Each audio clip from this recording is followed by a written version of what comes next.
আসসালামু আলাইকুম পিপল, সবাই আশা করি ভালো আছো। বর্তমানে আমাদের চ্যানেলে 10টি সাবস্ক্রাইবার রয়েছে, যা সবই তোমাদের দেওয়া, যার জন্য তোমাদেরকে অসংখ্য ধন্যবাদ। তাই আমি ঠিক করেছি যে আজ থেকে শর্ট ভিডিওর পাশাপাশি লং ভিডিও করবো, যেহেতু আমি অন্য কিছুতে তেমন একটা ভালো পারি না, যা তোমরা আমার শর্ট ভিডিও দেখলে বুঝতে পারবে। তাই আমি ভাবছি যে মুভি এক্সপ্লেনেশন ভিডিও করব, এবং তাই তোমাদের মতামত আমার কাছে খুবই গুরুত্বপূর্ণ।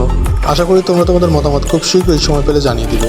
আর এখন যে ভিডিওটা দেখছো সেটি নতুন ইম্পসিবল মিশন 2 মুভির ট্রেইলার, যেখানে আমাদের টম ক্রুজ ভাই অনেক রকমের স্টান্ট করতে দেখা যাচ্ছে। কিছু কিছু জায়গাতে টম ক্রুজ ভাইকে অনেক ডেঞ্জারাস টাস্কগুলো করতে দেখা যাচ্ছে, যেমন মহাসাগরের গভীরে যাওয়া, অসাম চেজিং, চারদিকে প্রাইভেট প্লেন, হেলিকপ্টার, সাবমারিন, বড় বড় জাহাজ, যার কোনো কিছুই যেন এই মিশনকে থামাতে পারছে না। এর মাঝখানে আমরা কিছু লাভওয়ালা ট্রায়াঙ্গেল দেখতে পাই, এবং পরিশেষে আমরা একটা চাবি দেখতে পাই, যেটা মনে হয় সামহাও মুভির মেইন প্লটের চাবি হবে, যেটা দিয়ে পুরো স্টোরিটা বিল্ড আপ করা হয়তো।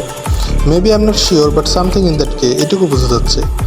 লাস্ট সিনে টম ক্রুজ ভাইকে বলে শেষবারের মতো সেই সঙ্গে লাস্ট ফাইট, বা এমনও হতে পারে টম ক্রুজ ভাই তার কাছের কোনো মানুষের সাথে কানেক্ট হওয়ার চেষ্টা করছে, যাতে সে তাকে মানসিকভাবে ও মেন্টালিভাবে সাপোর্ট দিতে পারে। যাই হোক, ট্রেইলারে মূলত এগুলোই ছিল, যা আমি ভালোভাবে অতটা এক্সপ্লেন করতে পারিনি, এবং এক্সপ্লেন করাটাও আমার উদ্দেশ্য ছিল না। যা আমার উদ্দেশ্য ছিল আমার চ্যানেলের নতুন আপডেট তোমাদের জানানো আর তোমাদের এক্সপ্লেনেশনটা দেখানো। চাইলে তোমরা এক্সপ্লেনেশনটা যেহেতু আমি অন্য কিছুতে কমেন্ট করে জানাতেও পারো, এতে কোনো বাধা বিপত্তি নেই। আর মুভিটি রিলিজ হলে আমি খুব দ্রুত মুভিটি এক্সপ্লেন করে দিব। ততক্ষণ পর্যন্ত আমার ফালতু শর্টগুলো দেখে এনজয় করো। আমি হোয়াটসঅ্যাপে দেখা হচ্ছে পরের কোনো ভিডিওতে।